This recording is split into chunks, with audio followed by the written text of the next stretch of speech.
இயேசு கிறிஸ்துவின் இனிய நாமத்தில் வாழ்த்துக்கள். நீதிமொழிகள் 23 அதிகாரம் 1 2 20-21 சாலமோன் ஒரு அழகான அல்லது நம்முடைய சரீரத்திற்கு தேவையான ஒரு அருமையான ஒரு ஆலோசனையை ஆண்டவரை பின்பற்றுகிற பிள்ளைகள் கடைபிடிக்க வேண்டுமென்று சொல்லி அக்கறையோடு கூட இந்த காரியத்தை எழுதியிருக்கிறதை பார்க்கிறோம். நீ ஒரு அதிபதியோடே போஜனம் பண்ண உட்கார்ந்தால் உனக்கு முன்பாக இருக்கிறதை நன்றாக கவனித்துப்பார். நீ போஜன பிரியனாய் இருந்தால் உன் தொண்டையிலே கத்தியை வை என்று சொல்லி அவர் அங்கே பேசுகிறதை நாம் பார்க்கிறோம். அளவான உணவு தான் உடலுக்கு தேவை. சரியான உணவு உடலுக்கு மருந்து போன்றது. பெருந்தீனியோ பெருங்கேடை விளைவிக்கும் என்பதை அறிந்தவராக நல்லா சாப்பிட்டு வாழ்ந்த சாலமோன் இந்த கருத்துக்களை தெரிவிக்கிறதை நாம் பார்க்கிறோம். விசுவாசிகள் உணவு கட்டுப்பாடு உடையவர்களாக வாழ வேண்டும். நொறுக்கு தீனிகளை பிறர் வெறுக்கிற அளவிற்கு தின்கிறவர்கள் தங்கள் உடலுக்கே எதிரிகள் என்பதை மறக்கக்கூடாது என்பதை உணர்த்துவிக்கும் வண்ணமாக இந்த சத்தியங்கள் போதிக்கப்படுகின்றது. நம்முடைய முன்னோர்கள் எழுதியிருக்கிற அருமையான ஒரு வார்த்தை, அளவுக்கு மிஞ்சினால் அமிர்தமும் நஞ்சு என்று சொல்லி பொது இடங்களில் உணவு உண்ணும் பொழுது விசுவாசிகள் மாதிரி உடையவர்களாக நடந்து கொள்ள வேண்டும். பிறரை முகம் சுளிக்க செய்யும் அளவுக்கு மிருகத்தனமாக நடந்து கொள்ளக்கூடாது. உண்ணும் முறையானாலும் சரி, உண்ணும் அளவானாலும் சரி, நாகரிகமாக நடந்து கொள்ள வேண்டும் என்று சொல்லித்தான் இங்கே சாலமோன் இந்த கருத்துக்களை அவர் சொல்லுகிறதை பார்க்கிறோம். அதற்காக உடலை அழகுபடுத்துகிறேன் என கூறி ஸ்டைல் உணவு முறையையும் கடைபிடிக்கக்கூடாது. இதுவும் உடலுக்கு செய்யும் தீங்கு என்று தேவன் நமக்கு கொடுத்திருக்கும் விவேகத்தை பயன்படுத்தி நாம் ஞானமாக வாழ வேண்டும். உணவு கட்டுப்பாடு இல்லாதோர் இச்சை கட்டுப்பாடு அற்றவர்களாக வாழ முடியும். அளவுக்கு மிஞ்சினால் அமிர்தமும் நஞ்சு என்று சொல்லப்படுகிறதே. பல வகையான நோய்களை இழுத்து வச்சு அதை பராமரிப்பதற்கு வேண்டியதாகி விடுகிறதாய் இருக்கிறபடினால அளவான ஒரு உணவு அது மருந்து போன்று சாப்பிடுவது நல்லது. எங்களுடைய ஊழியத்தினுடைய ஆரம்ப நாட்களிலே 6 இன்ஜினியர்களாக சேர்ந்து நாங்கள் ஒரு கம்பெனியையும் நடத்தி கொண்டு நாங்கள் சாயந்தர நேரங்களிலே அநேக கிராமங்களை சந்தித்து ஊழியங்களுக்கு சென்று விடுவது உண்டு. திங்கட்கிழமையிலிருந்து வெள்ளிக்கிழமை வரையிலும் எல்லாருமே படித்தவர்கள் தான். ஆனால் கிராமங்களிலே போய் நின்று சாயந்தர நேரங்களிலே நாங்கள் ஒரு 3 கிராமத்தையாகிலும் சந்தித்து அங்கே ஓப்பன் ஏர் மீட்டிங் நடத்துவதும் அல்லது அங்கே குடும்பங்களிலே கூப்பிட்டால் அவர்களுடைய குடும்பங்களிலே ஜெபிப்பதும், இரவு நேரங்களிலே அநேக இடங்களிலே பேய் பிசாசுகளை விரட்டுகிறதற்கு அநேகர் அழைப்பு விடுவித்து அங்கே செல்லுகிறதும் எங்கள் வழக்கமாக இருந்தது. ஆனால் சனிக்கிழமை சாயந்தர நேரங்களில், ஞாயிற்றுக்கிழமை 3 ஆராதனைகளை நடத்த வேண்டும், 3 இடங்களில் பிரசங்கம் பண்ண வேண்டும் என்று சொல்லி கிராமங்களிலே பிரசங்கம் பண்ண செல்ல வேண்டுமே என்று சொல்லி சனிக்கிழமை ஈவினிங் டைமில் நாங்கள் ரொம்பவும் ரிலாக்ஸாக இருந்து சாப்பாடுகளை 6 பேரும் செய்வோம். அப்பொழுது கிட்டத்தட்ட 100, 110, 120 சப்பாத்திகளை செய்து குருமாக்களை செய்து நாங்கள் சாப்பிடுவது வழக்கம். ஒரு ஆளுக்கு கிட்டத்தட்ட 6 பேர் என்றால் 15, 16 என்று சொல்லி அது ஒரு அது பருவமாக இருந்தபடியினால் ரொம்ப இன்ட்ரெஸ்டிங்காக சாப்பிடுகிறவர்களாக இருந்தோம். அடுத்த நாள் ஞாயிற்றுக்கிழமைக்கு பேக் பண்ணுகிறதற்கும் சேர்த்தே செய்வோம். கிட்டத்தட்ட 2 மணி நேரங்களுக்கு மேலாக அந்த உணவுகளை தயாரிப்பதற்கு 2-3 அந்த ஸ்டவ்வுகளை வாங்கி வைத்து நாங்கள் உணவு தயாரிப்பது வழக்கம். எங்கே போனாலும் திருப்தியாக சாப்பிடுகிற ஒரு பண்புடையவர்களாக இருந்தோம். இந்த வசனத்தினுடைய அர்த்தங்கள் எங்களுக்கு புரியாததாக இருந்தது. கண்டதை தின்னா குண்டனாவான் இனி சொல்லுவாங்களே, அதே போல் நிறைய சாப்பிட்டா தான் நம்ம ஆரோக்கியமாக ஓட முடியும்னு சொல்லி நினைத்து ஓடணும். ஆனாலும் வாரத்துக்கு 2 முறை எப்படியாகிலும் நாங்கள் உபவாசம் இருந்து விடுவோம். வாரத்திற்கு 2 முறை உபவாசித்து ஜெபிக்கிற வழக்கமுடையவர்களாக இருந்தாலும் இப்படிப்பட்ட சாப்பாடுகளை அதிகமாய் சாப்பிடுகிறவர்களாக இருந்தோம். ஒரு சமயத்தில் எங்களுடைய 6 பேரில் ஒருவருக்கு திருமணமாகி விட்டது. அவர் இப்பொழுது தனியாக அவர் ஒரு வீடை எடுத்து அங்கே குடியிருக்க வேண்டும். அவருடைய மாமியாரும் மாமனாரும் அவரை விடுகிறதற்காக அவருடைய மனைவியினுடைய மாமாவும் சேர்ந்து எங்கள் வீட்டிற்கு காலையில் வந்திருந்தார்கள்.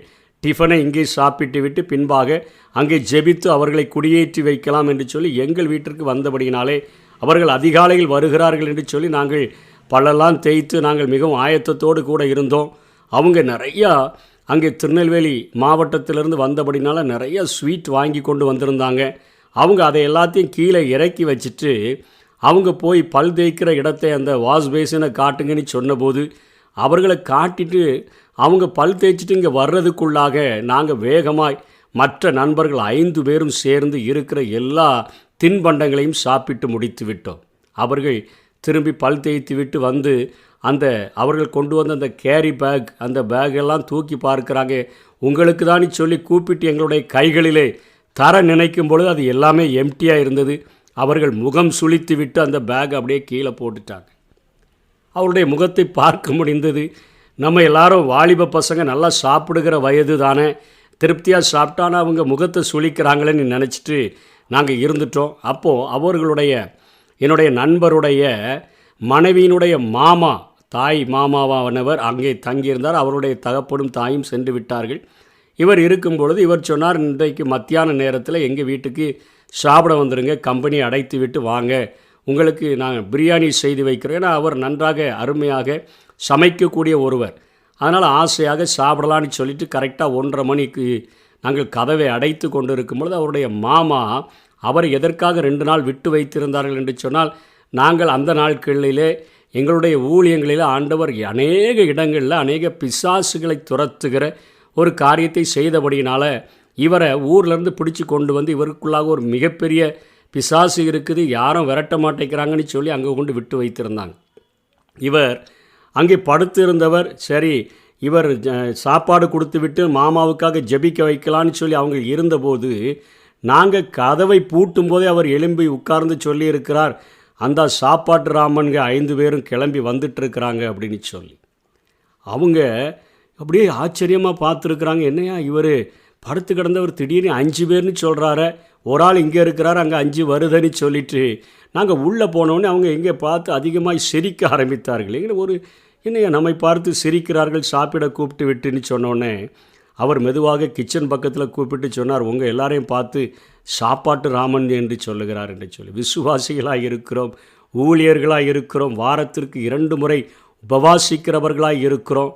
ஆண்டவர் பார்த்தார், நம்முடைய இந்த தொண்டையில் கத்தி வைன்னு சொன்னால் இந்த பசங்க திருந்த மாட்டாங்க, இவர்களை பிசாசை கொண்டு இவர்களுக்கு ஒரு சர்டிஃபிகேட் கொடுத்தா அவமானப்பட்டாவது திருந்தட்டுன்னு சொல்லி நினைத்தாரோ என்னவோ தெரியல. அதுக்கப்புறம் சாப்பாடே உள்ளே இறங்குறதுக்கு யோசனை ஆயிற்று. அவருக்காக ஜெபித்து ஆண்டவருடைய கிருபையில் அந்த பிசாசுகளை விரட்டுகிறதற்கான முயற்சிகளை நாங்கள் எடுத்தோம். அதற்கு பின்பாக நான் தனியாக இருந்த நாட்களிலே என்னுடைய நண்பர்கள் எல்லாம் ஒவ்வொரு இடங்களுக்கு சென்று விட்ட பொழுது நான் தனியாக இருந்த நாட்களில் என்னோடு கூட ஒருவர் பழகினார். அவர் என்ன செய்வார், திடீரென்று வருவார், இன்றைக்கி சாயங்காலம் உங்களை ஒரு வீட்டிற்கு ஜெபிக்கும்படியாக நான் அழைத்து வருகிறேன் என்று சொன்னேன், நீங்கள் வர வேண்டும் என்று சொல்லி அவர் கேட்பார்.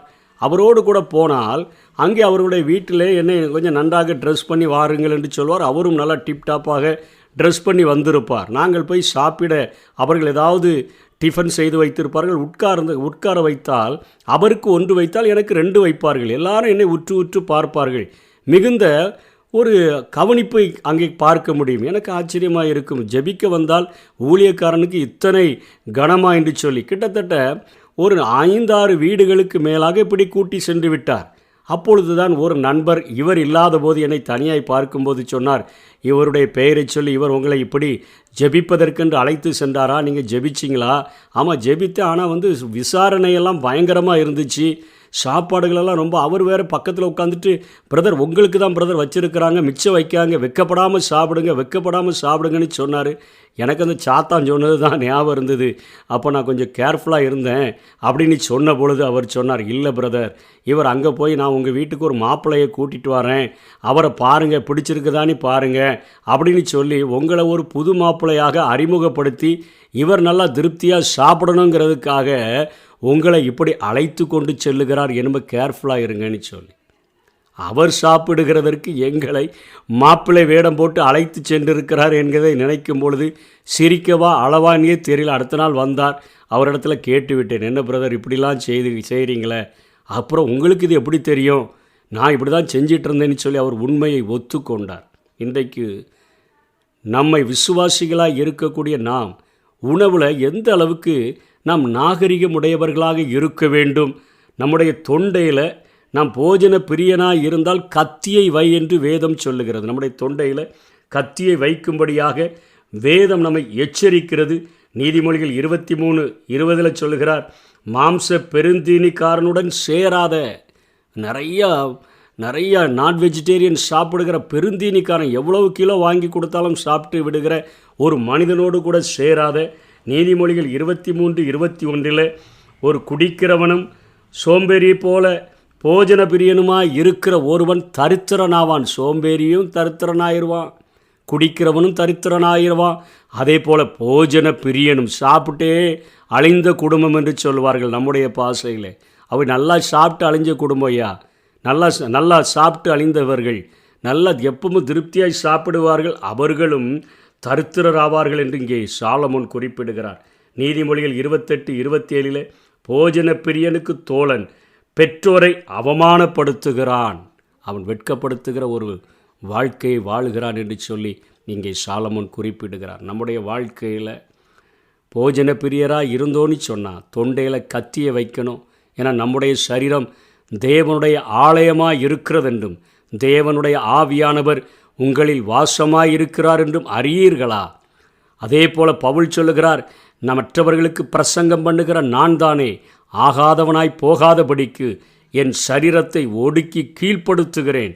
இன்னொரு இடத்தில் பிலிப்பியரின் 3:19 எச்சரிக்கிறார், அவர்கள் தேவன் வயிறு என்று சொல்லுகிறார். இன்றைக்கு சாப்பாட்டுக்காக வயிற்றை திறந்து போட்டுக்கொண்டு அலைகிறவர்கள் என்று சொல்லுகிறார். அப்படிப்பட்ட பெயரை நாம் பெற்றுவிடாதபடிக்கு, ஆண்டவருடைய நாமம் நம்மால் தூஷிக்கப்படாதபடிக்கு, நாம் போஜன பிரியர்களாக இல்லாதபடி அளவான சாப்பாடு, அளவுக்கு மிஞ்சினால் அமிர்தமும் நஞ்சு என்பதை உணர்ந்தவர்களாக நாம் சாப்பிடுவோம். அதோடு கூட நம்முடைய முடிந்தால் நாம் உபவாசத்தை மேற்கொண்டு ஆண்டவரோடு கூட நெருங்கி ஜீவிக்க நாம் முயற்சிப்போம். ஆண்டவர் தாமே நம்மை ஆசீர்வதிப்பாராக. ஆமென். சரீரம் ஒடுக்கி தினம் கீழ்ப்படுத்தி பரிசு பெறும்படி பார்த்துவோடு. சரீரம் ஒடுக்கி தினம் கீழ்ப்படுத்தி பரிசு பெறும்படி நீ பார்த்துவோடு. நீ பார்த்துவோடு தம்பி, பார்த்துவோடு. ஓடு விலகி ஓடு, வேண்டாத அனைத்தையும் விட்டு ஓடு. தங்கச்சி ஓடு, நீ தொடர்ந்து ஓடு. நம் இயேசு கிறிஸ்துவை நோக்கி ஓடு.